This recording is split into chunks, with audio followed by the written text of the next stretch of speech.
હવે NCERT text book એનું chapter 2 ચેપ્ટરનું નામ આપ્યું છે વિદ્યુત સ્થિતિમાન અને કેપેસિટન્સ. બરાબર. આ ચેપ્ટરની અંદર તમારે બે વસ્તુની માહિતી મેળવવાની છે. એમાં પહેલી મેથડ આવશે. આ ચેપ્ટરમાં બે ભાગ જ કરી નાખ્યા મેં. એમાં પહેલી મેથડ આવશે, તેમાં વિદ્યુત સ્થિતિમાનને લગતા પ્રશ્ન આપેલા છે અને દાખલા, અને બીજી મેથડ છે એમાં કેપેસિટર, એને લગતા પ્રશ્ન અને એને લગતા દાખલા આપેલા છે. હવે અત્યારે હું શરૂઆત કરું છું પહેલી મેથડની, વિદ્યુત સ્થિતિમાન. બરાબર. એને લગતા પ્રશ્ન અને એને લગતા દાખલા. હવે એમાં જો વિદ્યુત સ્થિતિમાનને લગતો પહેલો ક્વેશ્ચન આપણી ટેક્સ્ટ બુકની અંદર આ પ્રકારનો આપ્યો છે. પહેલો ક્વેશ્ચન આવો આપ્યો છે એમાં કે વિદ્યુત ક્ષેત્રમાં વિદ્યુત ભાર પર થતું કાર્ય અને સ્થિતિ ઉર્જાનો તફાવત સમજાવો. બરાબર. બે શબ્દ તમારે સમજાવવાના છે. એક તમારે કાર્ય સમજાવવાનું છે અને બીજું એમાં સ્થિતિ ઉર્જાનો તફાવત સમજાવવાનો છે. પણ મન પડે એવી જગ્યા ઉપર કાર્ય સમજાવવાનું નથી.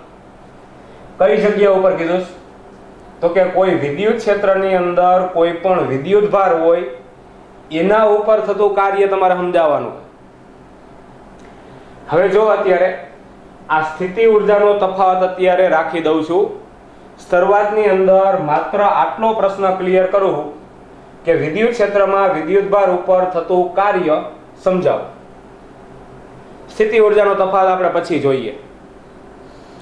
હવે જો એની અંદર કાર્ય સમજાવવાનું છે તો કાર્ય તો આપણને ટૂંકમાં કાર્ય, ઉર્જા અને પાવર આવું 11મા ધોરણની અંદર ચેપ્ટર આપણે ક્લિયર કરી ગયા. તો એની અંદર કાર્યનું સૂત્ર આવી જ ગયું છે.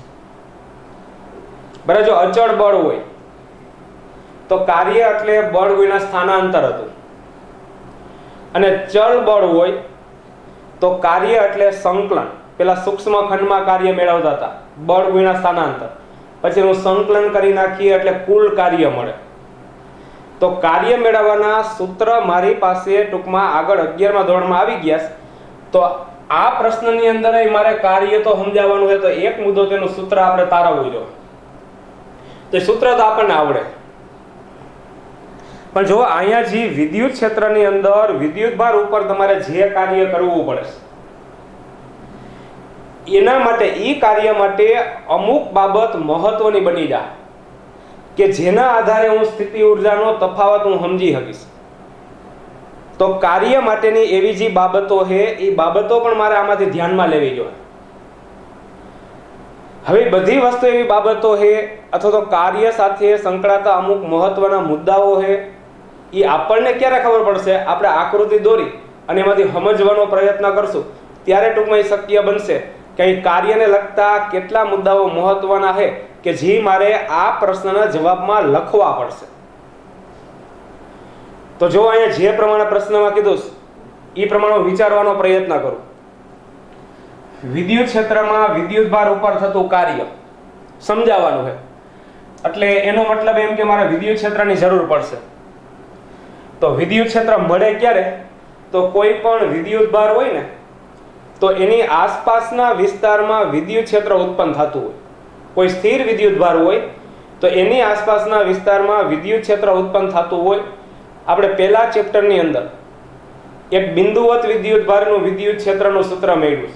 પછી વિદ્યુત ડાયપોલ, પછી એન વિદ્યુત ભારનું વિતરણ હોય તો એ બધાયના વિદ્યુત ક્ષેત્રના સૂત્ર આપણે મેળવા. તો મારે વિદ્યુત ભારની જરૂર પડશે, કારણ કે વિદ્યુત ભાર લઈશ તો જ આ વિદ્યુત ક્ષેત્ર મળવાનું, અને મારે આ કાર્ય માટે વિદ્યુત ક્ષેત્ર હોવું જરૂરી, અને એમાં જ વિદ્યુત ભાર ઉપર કાર્ય કરવાનું. તો પેલા વિદ્યુત ક્ષેત્ર, જો એના માટે આવું કરવું,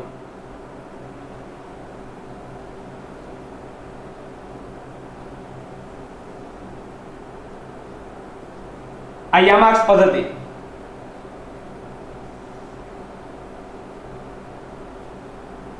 રેડી? આ એક્સ અક્ષ,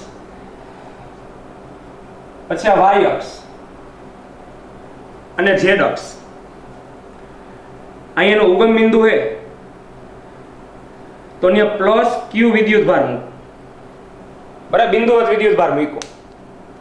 એટલે બિંદુવત વિદ્યુત ભાર મૂકું ને તો એની આસપાસના વિસ્તારમાં બધા વિદ્યુત ક્ષેત્ર ઉત્પન્ન થાય, અને ધન વિદ્યુત ભાર છે તો વિદ્યુત ક્ષેત્ર બહાર નીકળતી દિશામાં આવશે.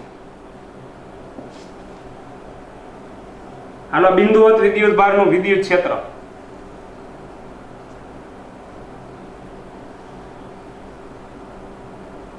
ઘણી એ બધા વિદ્યુત ક્ષેત્ર. એટલે એક વસ્તુ મારી આગળ આવી છે વિદ્યુત ક્ષેત્ર. હવે એની અંદર મારે શું કરવાનું છે તો એક વિદ્યુત ભાર લેવાનો. અહીં બધા વિદ્યુત ક્ષેત્ર છે, જો ક્ષેત્ર રેખાઓ મેં ટૂંકી દોરી છે અત્યારે.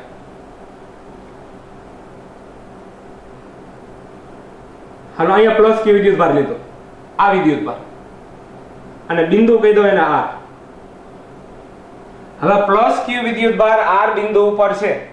હવે તમારે એના ઉપર કાર્ય કરવું છે, તો કાર્ય કરવા માટે એને સ્થાનાંતર આપવું જ પડે, કારણ કે સ્થાનાંતર થાય તો જ એની અંદર કાર્ય થાય.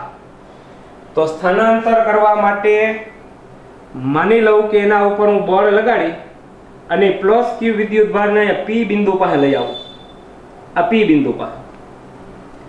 રેડી? એટલે એનો મતલબ એમ કે સ્થાનાંતર થઈ ગયું. તો મારે જેટલી વસ્તુની જરૂર હતી, આ વિદ્યુત ક્ષેત્રની જરૂર હતી, તો વિદ્યુત ક્ષેત્ર માટે આ બિંદુવત પ્લસ કેપિટલ q વિદ્યુત ભાર લીધો, એટલે આસપાસના વિસ્તારમાં વિદ્યુત ક્ષેત્ર આવી ગયું. પછી આ વિદ્યુત ભાર તો મેં r બિંદુ ઉપર પ્લસ q વિદ્યુત ભાર મૂક્યો, આનું પરીક્ષણ વિદ્યુત ભાર નામ આપીશ. પછી કાર્ય કરવા માટે એને મેં સ્થાનાંતર કરાવ્યું, ઈ પ્લસ q વિદ્યુત ભાર છે એને હું r બિંદુ ઉપરથી p બિંદુ ઉપર લઈ આવ્યો, એટલે સ્થાનાંતર થયું, એટલે હવે કાર્ય મળશે. જો એમનેમ તો એ આવ્યું નહીં હોય. આ પ્લસ q વિદ્યુત ભાર છે ને એના ઉપર અત્યારે બે પ્રકારના બળ લાગે છે. અહીં નીચે દર્શાવી દઉં છું. એક તો I પ્લસ q અને એક તો I પ્લસ q. આ બે પ્લસ q તો આના ઉપર આના વડે અપાકર્ષી બળ લાગશે, એટલે આ દિશામાં બળ લાગે. બરાબર, એને નામ આપી દઉં છું F, અને વિદ્યુત બળ છે એટલે અહીંયા કરવું E. બરાબર, વિદ્યુત બળ, ઇલેક્ટ્રિક ફોર્સ, કુલમના નિયમ અનુસારનું બળ. બરાબર, એટલે આના વડે આના ઉપર જે અપાકર્ષી બળ લાગશે એ અપાકર્ષી બળ આ દિશામાં લાગશે. બીજું કે તમારે અહીંથી અહીંયા લઈ આવવું હોય તો તમારે બળ લગાડવું જોઈએ, તો ઈ બળ કઈ દિશામાં હશે? તો ઈ બળની દિશા આ બાજુ હશે, અને એને નામ આપું હું બાહ્ય બળ, એટલે એક્સટર્નલ લખ્યું છે, એક એક્સટર્નલ. બરાબર, બાહ્ય બળ. આ બળ લગાડવાથી બહારથી આપણે બળ લગાડી આની વિરુદ્ધની અંદર તમારે પ્લસ q વિદ્યુત ભારને r થી p સુધી લઈ આવવાનો. હાલો, જે પ્રમાણે મને પ્રશ્નમાં કીધું એ પ્રમાણેની આકૃતિ આખી કમ્પ્લીટ થઈ ગઈ. હવે આના માટે મારે કાર્ય સમજાવવાનું. હવે જો કેટલી વસ્તુ મહત્વની બનશે. જો આટલા મુદ્દા તમારે લખવા જોઈએ. એક તો પહેલો મુદ્દો તમારે આની અંદર લખવો જોઈએ, આ વિદ્યુત ક્ષેત્ર અને વિદ્યુત ભાર માટે તમે આખી આકૃતિ તૈયાર કરી. બરાબર, પહેલા વેલા વિદ્યુત ક્ષેત્ર તૈયાર કરી, પછી એમાં એક વિદ્યુત ભારને તમે r બિંદુ ઉપરથી p બિંદુ ઉપર લઈ ગયા, એટલે પહેલો મુદ્દો મારી પાસે ઈ આવશે, વિદ્યુત ક્ષેત્ર. અને બીજું શું છે એમાં તો કે વિદ્યુત ભાર. રેડી? એક મુદ્દો આ. બીજો મુદ્દો જો અહીંયા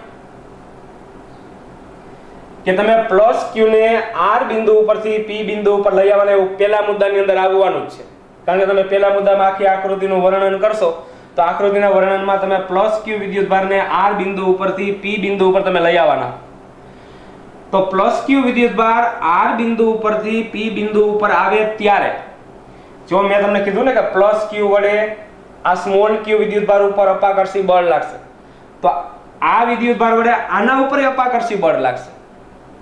પણ તમારે આ કાર્ય ગણવા માટે તમારે એવું વિચારવાનું છે અથવા તો એવી ધારણા કરવાની છે કે આ પ્લસ q વિદ્યુત ભાર હાવ તમારે નાનો લેવાનો, સૂક્ષ્મ લેવાનો, જેથી કરીને આ વિદ્યુત ભાર વડે આના ઉપર જે બળ લાગે તો એ બળ એવું નહિવત બળ હશે કે એના હિસાબે આ વિદ્યુત ભારની જે સંરચના એ બદલાય નહીં.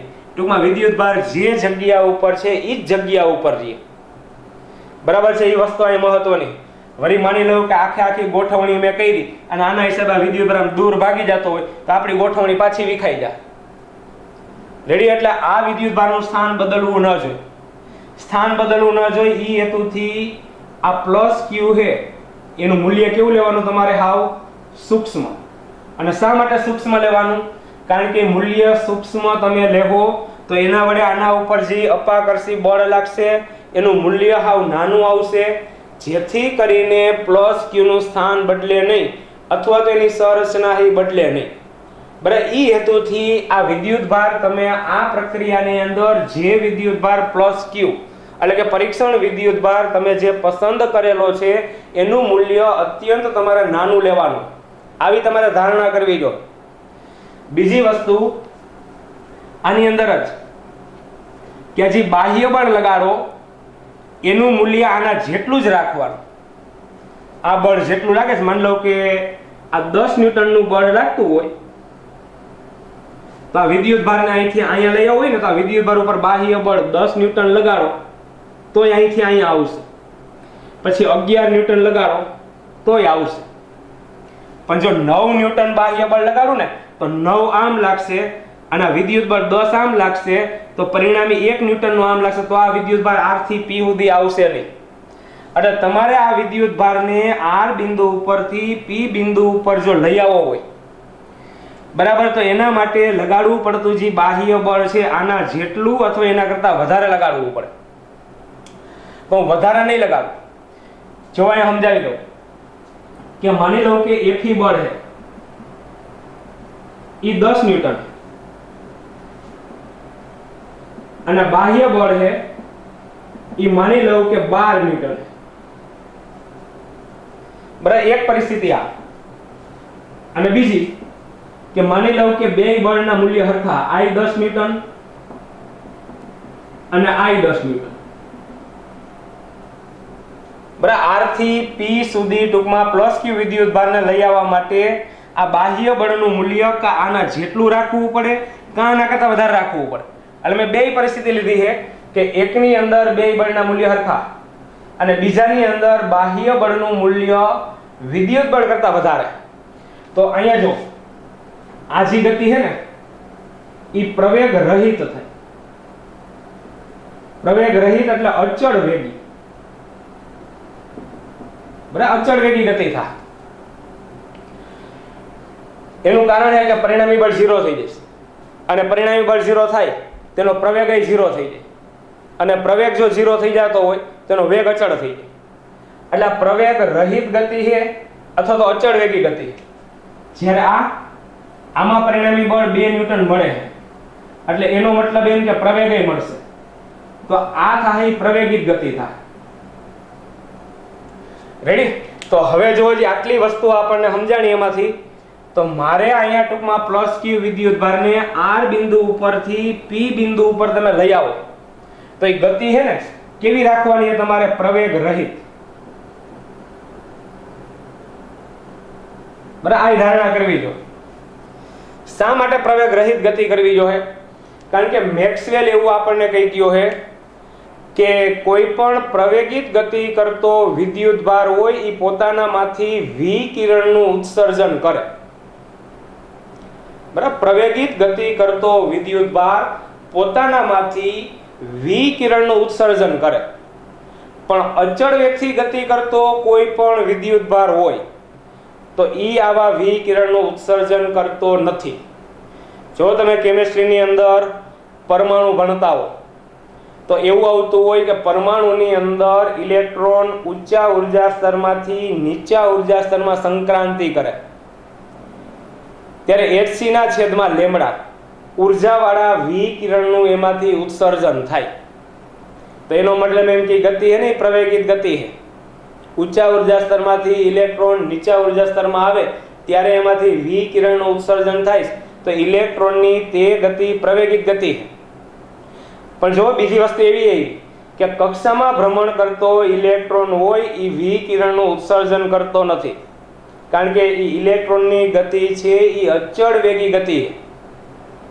રેડી? તો શા માટે મારે આવું કરવું પડ્યું કે મારે આવી ગતિ શા માટે? ભલે ને વી કિરણ ટૂંકમાં ઉત્પન્ન થાય તો આપણને શું વાંધો, પણ અહીંયા પ્રશ્ન રહે.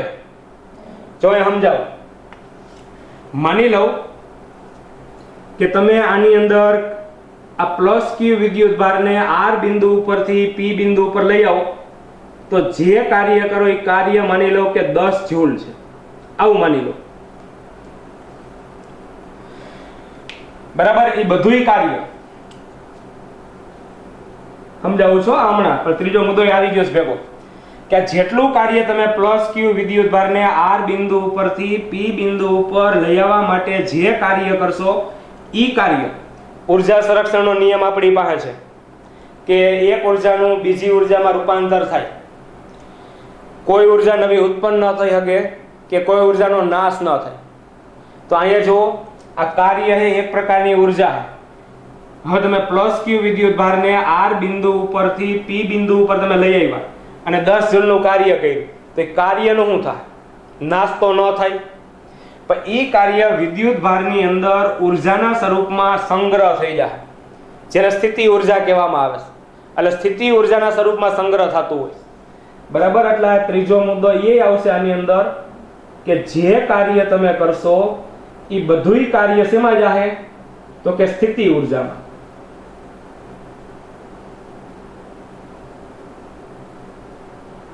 હવે જો આ પાછું સમજાવો કે શા માટે આ પ્રવેગ રહિત અથવા તો અચળ વેગી ગતિ મારે લેવી જોઈએ.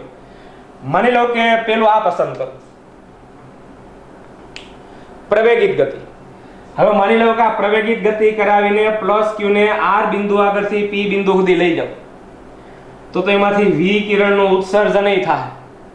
તો વી કિરણનું ઉત્સર્જન થાય તો 10 જૂલનું તમે કાર્ય કર્યું, એમાંથી માની લો કે વી કિરણ એટલે એમાં ઉર્જા હોય, આમાંથી અમુક કાર્ય ટૂંકમાં માની લો કે 2 જૂલનું કાર્ય વી કિરણમાં ગયું અને બાકીનું કાર્ય જે વધ્યું 8 જૂલ એ શેમાં આવશે? સ્થિતિ ઉર્જામાં આવશે. આવું થાય. બરાબર? પ્રવેગિત ગતિ તમે સ્વીકારી લેવો. પ્રવેગિત ગતિ કરાવશો વિદ્યુત ભારને તો પ્રવેગિત ગતિ કરતો વિદ્યુત ભાર પોતાનામાંથી વી કિરણનું ઉત્સર્જન કરશે. તો વી કિરણનું ઉત્સર્જન કરે તો જેટલું કાર્ય તમે કર્યું હશે એ કાર્યની અમુક કાર્ય છે એ વી કિરણની ઉર્જામાં જાહે અને બાકીનું જેટલું વધશે એ સ્થિતિ ઉર્જામાં આવશે. પણ મારે આ કાર્ય ક્યાંય વ્યય થવા દેવું નથી, બધું સ્થિતિ ઉર્જામાં જવું જોઈએ. તો જ હું સ્થિતિ ઉર્જાની સમજૂતી આપીશ ને ત્યારે હું લખી શકીશ એની વ્યાખ્યા કે સ્થિતિ ઉર્જા એટલે કરેલું કાર્ય. પણ બે હરખા હોય તો અત્યારે નથી, જોઈ લેજો. અત્યારે એવું ન કહી શકું કે સ્થિતિ ઉર્જા બરાબર કાર્ય. આ 10 જૂલ છે ને 8 જૂલ છે. પણ માની લઉં કે પ્રવેગ રહિત ગતિ હોય, અચળ વેગી ગતિ હોય તો આ વી કિરણ ઉત્પન્ન થાય નહીં. અને વી કિરણ ઉત્પન્ન ન થાય તો 10 જૂલનું કાર્ય બધું શેમાં જાહે? તો કે સ્થિતિ ઉર્જા. તો હું હવે સ્થિતિ ઉર્જાની વ્યાખ્યા આવી આપી શકું. સ્થિતિ ઉર્જા એટલે કરેલું કાર્ય. આ બે હરખું હોય તો હું સ્થિતિ ઉર્જા છે ને વ્યવસ્થિત આગળના પ્રશ્નની અંદર હું વ્યાખ્યાયિત કરી શકીશ. એટલે આ જે ગતિ લ્યો એમાં વી કિરણ ઉત્પન્ન કરવાનું નથી અને વી કિરણ ઉત્પન્ન ન કરો એટલે એનો મતલબ એમ કે ગતિ તમારે પ્રવેગ રહિત અથવા તો અચળ વેગી લેવી પડશે. એટલે આ વસ્તુ મારા માટે મહત્વની છે. અને હવે એના માટે કાર્યનું સૂત્ર આપણે મેળવી દીધું. બરાબર? ચોથી વસ્તુ શું આવશે તો કે એમાં જે કાર્ય કરશું એ કાર્યનું સૂત્ર. આ સૂત્ર લખો એની પહેલા તમારે આવી પરિસ્થિતિ ઉત્પન્ન કરવી જરૂરી છે. બરાબર? આ બધી વસ્તુ બને ને તો જ આગળના પ્રશ્ન કાર્ય મળશે. એ કાર્ય ટૂંકમાં સીધો આના પછીનો પ્રશ્ન સ્થિતિ ઉર્જામાં વહી જશે. પણ આવી બધી વસ્તુ હશે તો. હવે જો એમાં ફરીથી સમજાવી દઉં એકવાર. જો કે વિદ્યુત ક્ષેત્રમાં વિદ્યુત ભાર ઉપર થતું કાર્ય સમજાવો, આવો પ્રશ્ન અને મારે વિદ્યુત ક્ષેત્રની જરૂર પડશે અને વિદ્યુત ભારની જરૂર પડશે. તો વિદ્યુત ક્ષેત્ર માટે ઉગમ બિંદુ ઉપર પ્લસ કેપિટલ ક્યુ વિદ્યુત ભાર મૂક્યો છે. એટલે આસપાસના વિસ્તારમાં વિદ્યુત ક્ષેત્ર ઉત્પન્ન થયું છે. હવે વિદ્યુત ક્ષેત્રમાં એક વિદ્યુત ભાર તો અહીંયા લીધો પરીક્ષણ વિદ્યુત ભાર પ્લસ ક્યુ આર બિંદુ ઉપર કાર્ય કરવાનું છે એના ઉપર એટલે સ્થાનાંતર કરાવવું જોઈએ એટલે પ્લસ ક્યુ ને આર બિંદુ ઉપરથી પી બિંદુ ઉપર લઈ ગયું. જે કાર્ય કર્યું કાર્ય સમજાવવા માટે અત્યારે 10 જોડ લખ્યું છે. બીજું કે આમાં બે બળ લાગશે, એક પ્લસ ક્યુ વડે અપાકર્ષી બળ જેને વિદ્યુત બળ કહેવામાં આવે છે, ઇલેક્ટ્રિક ફોર્સ કહેવામાં આવે છે એટલે એફી વડે દર્શાવેલું છે. અને બીજું એક આપણે ધક્કો મારીને અહીંયા લઈ આવશું તો બાહ્ય બળ. એ બાહ્ય બળનું મૂલ્ય આના જેટલું અથવા આના કરતા વધારે હોય તો જ આ વિદ્યુત ભાર આર બિંદુ ઉપરથી પી બિંદુ ઉપર આવશે. હવે આટલી વસ્તુ મારી પાસે છે તો પહેલા મેં વિદ્યુત ક્ષેત્ર માટે પ્લસ ક્યુ વિદ્યુત ભાર લીધો, પછી વિદ્યુત ભાર માટે પ્લસ ક્યુ વિદ્યુત ભાર લીધો. તો પહેલો મુદ્દો જે આકૃતિ તૈયાર તમે કરી એનો મુદ્દો પહેલો આવશે એટલે વિદ્યુત ક્ષેત્ર અને વિદ્યુત ભારનો ઉલ્લેખ કરો. હવે કાર્ય થવા લાગ્યું પણ કાર્ય માટે એક ધારણા આ કરવી જોઈએ કે પ્લસ ક્યુ વિદ્યુત ભાર તમારે એકદમ નાનો લેવાનો જેથી કરીને આના ઉપર લાગતું અપાકર્ષી બળ આવ નહિવત હોય અને જેથી કરીને આ વિદ્યુત ભારની રચના અથવા એનું સ્થાન બદલે નહીં. અને બીજું કે આ ગતિ તમે જે કરાવો આની અંદર એ પ્રવેગ રહિત ગતિ કરાવવાની છે. એનું કારણ એવું છે કે જો પ્રવેગિત ગતિ કરાવશો તો કાર્યમાંથી અમુક ભાગ વિકિરણની ઉર્જામાં વહી જાય તો જે કાર્ય છે 10 જૂલ એમાંથી 8 જૂલ જ વધશે એટલે કાર્ય ક્યાંય ટૂંકમાં વ્યય ન થાય એ હેતુથી એ ગતિ તમારે પ્રવેગ રહિત લેવાની. પછી ત્રીજી વસ્તુ કે આની અંદર એવું જોવા મળે છે કે કાર્ય આપણે કરશું તો આપણે ઉર્જા સંરક્ષણનો નિયમય ભણી ગયા છે તો આપણને એવી ખબર છે કે એક ઉર્જાનું બીજી ઉર્જામાં રૂપાંતર થાય, કોઈ ઉર્જા નાશ ના પામે કે નવી ઉર્જા ઉત્પન્ન ના થાય. તો આ કાર્ય છે 10 જૂલનું કાર્ય કર્યું હોય તો કે નાશ તો નથી થવાનું, તે ગયું ક્યાં તો કે એ સ્થિતિ ઉર્જાના સ્વરૂપમાં એ વિદ્યુત ભારમાં શું થયું હોય છે? સંગ્રહ થયું હોય છે. આ કાર્યને લગતી મેં ચર્ચા કરી છે અને પછી છેલ્લે હું કાર્યનું સૂત્ર મેળવીશ. રેડી? અને આપણને આટલી સમજૂતી મેં આપી તો એના ઉપરથી આપણને એટલી તો ખબર પડી ગઈ કે અહીંયા જે કાર્ય આપણે કર્યું આવી પરિસ્થિતિની અંદર જે કાર્ય થયું છે એ કાર્ય જ શેમાં જઈશ? સ્થિતિ ઉર્જાની અંદર જઈશ. અને મારે કદાચ આના પછીના ક્વેશ્ચન સ્થિતિ ઉર્જાના ક્વેશ્ચન આવે તો મને એટલી તો કમસે કમ ખબર પડી ગઈ કે આ સ્થિતિ ઉર્જા એટલે થાહે હું તો કે વિદ્યુત ભારને એક બિંદુ ઉપરથી બીજા બિંદુ ઉપર લઈ જવા માટે કરવું પડતું કાર્ય છે. રેડી? એટલી ખબર તો આપણને પડી ગઈ. હવે જો પ્રશ્નનો જવાબ લખશો કઈ રીતના? જોકે મુદ્દાઓ સામે તમને લખી જ દીધા. કાર્યની પહેલા આટલી વસ્તુ તમારે કરવી જો બરાબર. આ પ્રશ્નમાં કીધું તો એ પ્રમાણે ટૂંકમાં મેં દોર્યું છે અને લખ્યું છે. પછી એમાં જે ધારણા કરવી પડે ધારણા. અને ત્રીજી વસ્તુ કે કાર્ય સ્થિતિ ઉર્જામાં રૂપાંતર થાય એવું જોવા મળ્યું આપણને આમાં. અને છેલ્લે કાર્યનું સૂત્ર. એટલે આવા 4 મુદ્દાઓ ટૂંકમાં પ્રશ્નના જવાબમાં મારે લખવા જોઈએ.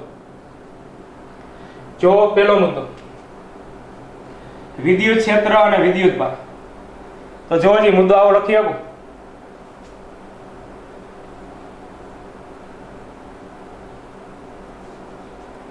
કે આકૃતિમાં દર્શાવ્યા પ્રમાણે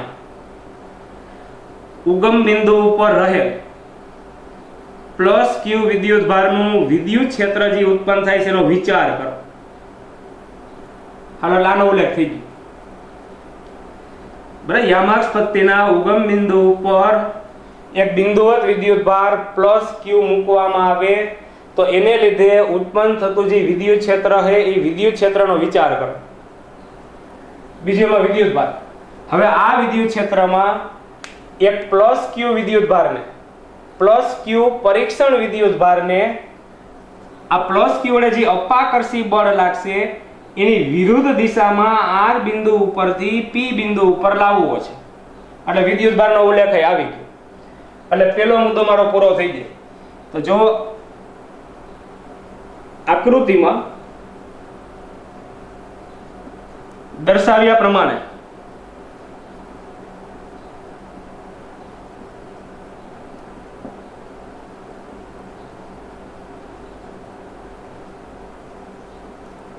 યામાક્ષ પદ્ધતિના ઉગમ બિંદુ પર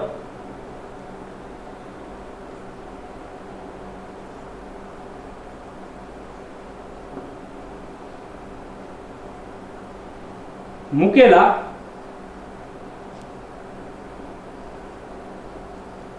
પ્લસ ક્યુ વિદ્યુત ભારના પ્લસ ક્યુ વિદ્યુત ભારના વિદ્યુત ક્ષેત્રનો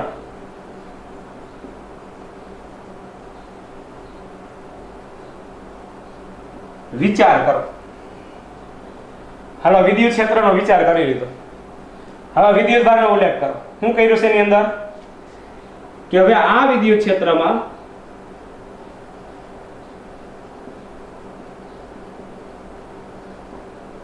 એક પરીક્ષણ વિદ્યુત ભાર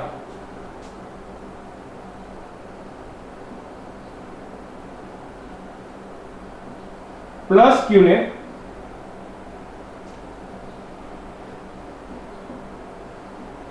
તેના પર લાગતા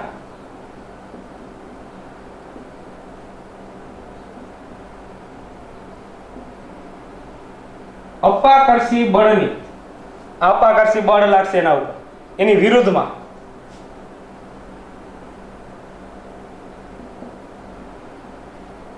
આર બિંદુ પરથી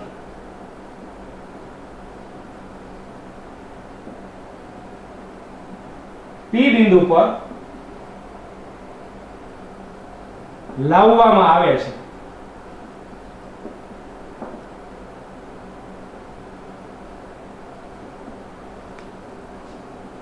હાલો પેલો મુદ્દો થઈ ગયો. બરાબર, જે પ્રમાણે આપણે આકૃતિ દોરી એ પ્રમાણે મેં વર્ણન કર્યું છે. આ પહેલા મુદ્દાનું વર્ણન થયું કે આકૃતિમાં દર્શાવ્યા પ્રમાણે યામાક્ષ પદ્ધતિના ઉગમ બિંદુ ઉપર રહેલો પ્લસ ક્યુ વિદ્યુત ભાર છે એને લીધે જે વિદ્યુત ક્ષેત્ર ઉત્પન્ન થાય છે એનો વિચાર કરો. પછી એમાં આ વિદ્યુત ક્ષેત્રમાં એક પરીક્ષણ વિદ્યુત ભાર પ્લસ ક્યુ ને એના ઉપર જે આ બાહ્ય બળ લાગશે, સોરી એના ઉપર જે આ વિદ્યુત બળ લાગશે એની વિરુદ્ધ દિશામાં આર બિંદુ ઉપરથી પી બિંદુ ઉપર તમારે લાવવામાં આવે છે. હવે બીજી વસ્તુ કે આર ઉપરથી પી ઉપર તમે લઈ આવશો એમાં ધ્યાન શું રાખશો? એક તો આ ધ્યાન રાખવાનું, બરાબર, આ જે ગતિ થાય આર થી પી સુધી પ્લસ ક્યુ એટલે કે પરીક્ષણ વિદ્યુત ભારની જે ગતિ થાય એમાં ધ્યાનમાં રાખવા જેવા બે મુદ્દાઓ તમારે લખવા જોઈએ. પેલો મુદ્દો કયો છે તો કે આને સૂક્ષ્મ લેવાનો, જેથી કરીને આની વિદ્યુત રચના બદલાય નહીં. એટલે આવું લખી આવું કે હવે પરીક્ષણ વિદ્યુત ભાર, હવે આપણે એવું ધારી લઈએ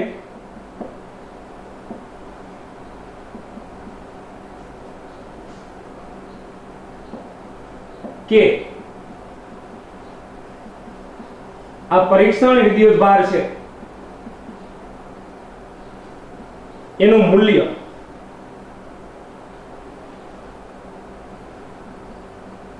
સૂક્ષ્મ છે અને જેથી વિદ્યુત ક્ષેત્ર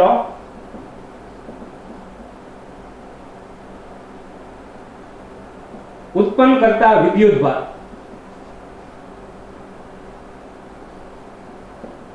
એની સંરચનામાં દખલ થાય નહીં. બરાબર, જે જગ્યા ઉપર એ જગ્યા ઉપર એટલે એક તો આ મૂલ્ય નાનું લેવાનું, બીજું પ્રવેગ રહિત ગતિ કરાવવાની. બરાબર, આ ધ્યાનમાં રાખવાનું. તો એના માટે શું કરશો તો પ્લસ ક્યુ ને આર બિંદુ ઉપરથી પી બિંદુ ઉપર લઈ આવવા માટે જે બાહ્ય બળ એફ એક્સટર્નલ લગાડવામાં આવે એનું મૂલ્ય ટૂંકમાં વિદ્યુત બળ જેટલું લેવામાં આવે, એટલે કે બે બળના મૂલ્ય હરખા લેવામાં આવે, દિશા વિરુદ્ધ હે, પરિણામી બળ 0 થાય તો પ્રવેગ 0 થાય, તો પ્રવેગ રહિત ગતિ થાય. તો બીજી આ ધારણા કરો. તેમજ પ્લસ ક્યુ ને આર થી પી સુધી લાવવા માટે લગાડવું પડતું બાહ્ય બળ એફ એક્સટર્નલ એ વિદ્યુત બળ એફ જેટલું છે અને જેથી એટલે બેયના મૂલ્ય કેવા લીધા? સરખા. અને દિશા કેવી એની? તો કે વિરુદ્ધ થાય. અને પરિણામી બળ એ કેટલું થઈ જાય? તો કે શૂન્ય થાય. અને પરિણામી બળ શૂન્ય થાય તેથી આ વિદ્યુતભાર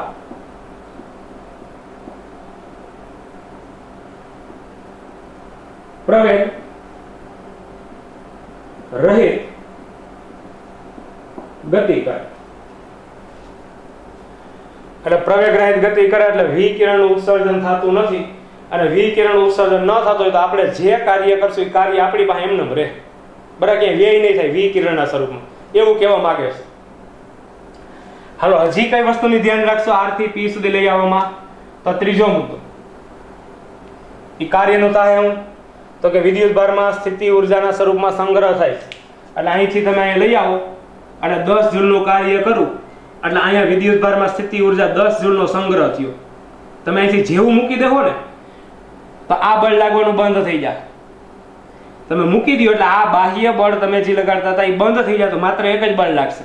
એના હિસાબે વિદ્યુતભાર પાછો આ પ્લસ Q થી આમ દૂર ભાગશે આ બળના હિસાબે. એટલે એનો મતલબ એમ કે સ્થિતિ ઉર્જા એનું રૂપાંતર પછી શેમાં થાય? તો કે ગતિ ઉર્જામાં. બરાબર, આવું જોવા મળે. તો ત્રીજો મુદ્દો આ.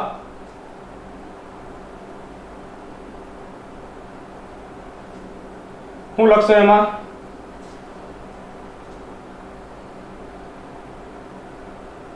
અહીં પરીક્ષણ વિદ્યુતભાર પર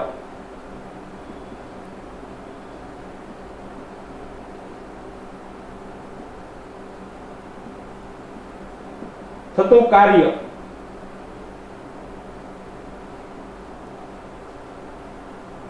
પર R થી P સુધી લઈ જવા કરવું પડતું કાર્ય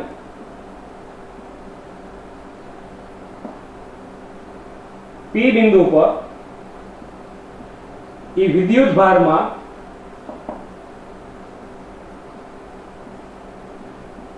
સ્થિતિ ઉર્જાના સ્વરૂપમાં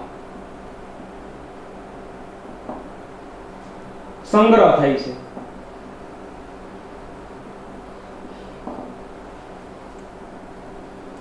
હજી આગળ થોડુંક લખી નાખ. જેટલું કાર્ય કરશો R ઉપરથી P ઉપર વિદ્યુતભારને લઈ આવશો, જે કાર્ય કર્યું એ કાર્ય ટૂંકમાં P બિંદુ ઉપર જે વિદ્યુતભાર આવ્યો એમાં સ્થિતિ ઉર્જાના સ્વરૂપમાં સંગ્રહ થાય. અહીંથી મૂકી દઉં તો મૂકી દઉં એટલે આ બળ લાગતું બંધ થઈ ગયું. તો આ બળના હિસાબે પાછું આમ દૂર જાય. હવે P બિંદુ પર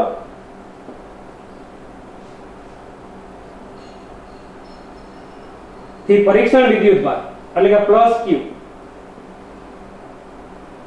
એને મુક્ત કરવામાં આવે તો તે Fe ને લીધે દૂર જાય છે. એટલે કે એ ઉર્જાનું રૂપાંતર શેમાં થાય? તો કે ગતિ ઉર્જામાં થાય છે.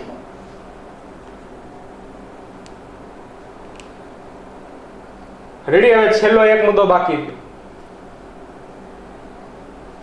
હવે ખાલી કાર્યનું સૂત્ર લખવાનું. કાર્યનું સૂત્ર લખો ને, જ્યારે જ્યારે આ ચેપ્ટરની અંદર કાર્યનો વિચાર કરો ત્યારે આ બધી પરિસ્થિતિ એમાં આવવી જ જોઈએ. બરાબર, આ પરિસ્થિતિ પ્રમાણે હશે તો જ કાર્ય ઉપરથી હું સ્થિતિ ઉર્જાની સમજૂતી આપી શકીશ. હવે કાર્યનું સૂત્ર મારે લખવું છે.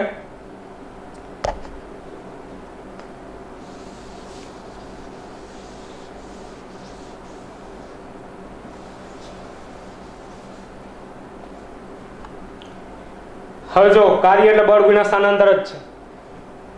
અને અહીંયા છે ને ચલ બળ છે. આ બે વિદ્યુતભાર દૂર હોય તો અંતર ઓછું, સોરી અંતર વધારે તો બળ ઓછું રહે. આ વિદ્યુતભાર નજીક નજીક આવે ને તો અંતર ઘટે, અને અંતર ઘટે તો F બરાબર K Q1 Q2 ના છેદમાં R². અંતર ઘટે તો એ બળ વધશે, એટલે એ ચલ બળ લાગે છે. તો કાર્યનું સૂત્ર તમારે લખવું હોય તો સૂત્ર આવું લખી શકો.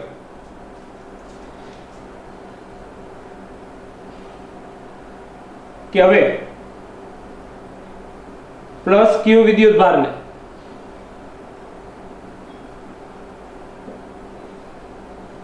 આર થી પી સુધી લઈ જવા માટે કરવું પડતું કાર્ય WRP, આર થી પી સુધી લઈ જવા માટે કરવું પડતું કાર્ય WRP વડે દર્શાવીએ તો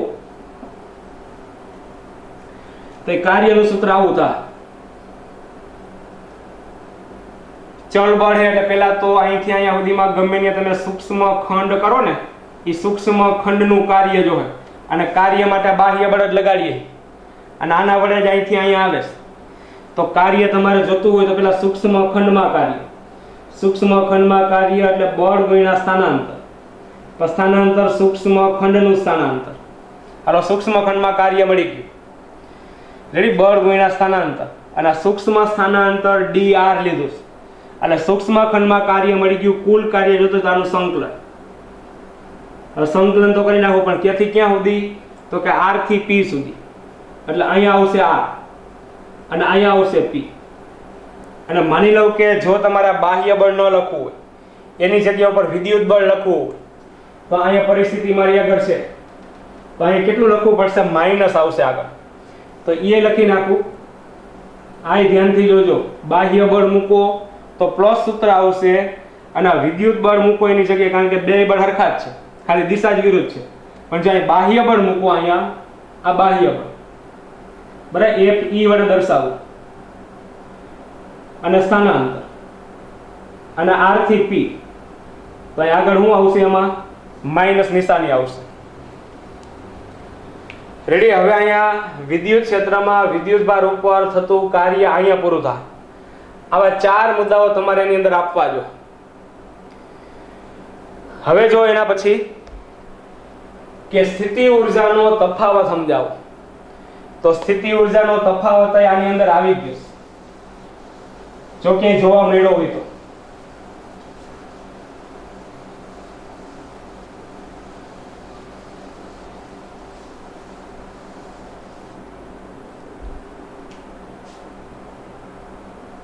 હવે આની સમજૂતી આપો. હવે જો ધ્યાનથી અહીં કોઈ પણ વિદ્યુત ભાર હોય, અનંત અંતરે હોય, તેની સ્થિતિ ઊર્જા હંમેશા 0 લેવામાં આવે છે. કોઈ વિદ્યુત ભાર અનંત અંતરે હોય તેની સ્થિતિ ઊર્જા 0 ગણવામાં આવે છે. પરંતુ જો કોઈ વિદ્યુત ભાર વિદ્યુત ક્ષેત્રમાં હોય, કોઈ વિદ્યુત ભાર વિદ્યુત ક્ષેત્રમાં હોય તો એની પાસે થોડી ઘણી સ્થિતિ ઊર્જા તો હોય જ. બરાબર, યાદ રાખજો. બરાબર, માત્ર ને માત્ર કોઈ પણ વિદ્યુત ભાર અનંત અંતરે હોય તો જ સ્થિતિ ઊર્જા એની 0 હોય. બાકી વિદ્યુત ક્ષેત્રમાં કોઈ પણ જગ્યા ઉપર હશે તેની પાસે થોડી ઘણી સ્થિતિ ઊર્જા તો હોય જ. જોવાય પેલા આપણો વિદ્યુત ભાર હતો ક્યાં? તો કે આ જગ્યા ઉપર, આ જગ્યા ઉપર એટલે વિદ્યુત ક્ષેત્રની અંદર, તો આની પાસે સ્થિતિ ઊર્જા કાંઈક તો હશે. હવે સ્થિતિ ઊર્જા સમજાવવા માટે હું લઈ લઉં છું અત્યારે 5 જૂલ. કેટલી સ્થિતિ ઊર્જા એની પાસે? તો કે અહીંયા 5 જૂલ છે. હા, જો અનંત અંતરે હોત ને તો અહીં 0 જૂલ હોત. આ તો વિદ્યુત ક્ષેત્રમાં છે એટલે વિદ્યુત ક્ષેત્રમાં કોઈ પણ વિદ્યુત ભાર હોય તો એની પાસે થોડી ઘણી સ્થિતિ ઊર્જા તો હોય જ. તો અહીંયા R બિંદુ પાસે જે પ્લસ Q વિદ્યુત ભાર તમારી પાસે હતો એની પાસે 5 જૂલ ઊર્જા છે, સ્થિતિ ઊર્જા. હવે તમે કાર્ય કર્યું, 10 જૂલનું કાર્ય કર્યું, એ પાછું વિદ્યુત ભારમાં સ્થિતિ ઊર્જાના સ્વરૂપમાં આવશે. તો અહીં સ્થિતિ ઊર્જા થાય કેટલી? 5 જૂલ હતી, પછી 10 જૂલનું કાર્ય કર્યું, એમાં સંગ્રહ થયું તો અહીં કેટલી થઈ જાય? તો કે 15 જૂલ. તો જોઈ લ્યો, આ સ્થિતિ ઊર્જાનો તફાવત લઉં, R બિંદુ અને P બિંદુ પરની સ્થિતિ ઊર્જાનો તફાવત લો એટલે કાર્ય આવે છે કે નહીં? એટલે કરેલું કાર્ય તમે R બિંદુ ઉપરથી P બિંદુ ઉપર તમે વિદ્યુત ભારને લઈ જાઓ, જે કાર્ય કરશો એ કાર્ય એટલે આ બે બિંદુ પાસેની સ્થિતિ ઊર્જાનો તફાવત આપે છે. રેડી? તો સ્થિતિ ઉર્જાનો તફાવત મારે સમજાવવાનો હોય તો આ રીતે જો આવું લખીએ, જો કોઈ વિદ્યુત ભાર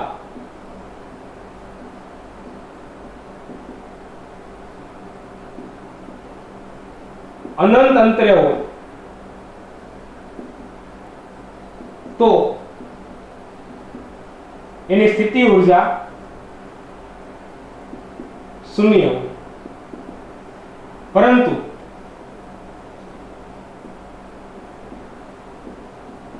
વિદ્યુત ક્ષેત્રમાં હોય તો અમુક મૂલ્ય સ્થિતિ ઉર્જા હોય. એટલે અત્યારે વિદ્યુત ક્ષેત્રમાં અહીંયા એટલે સ્થિતિ ઉર્જા છે. તો હવે કાર્ય જે કરશે, કાર્ય શેમાં જાહે? તો આના ઉપરથી એવું લખી શકું, માટે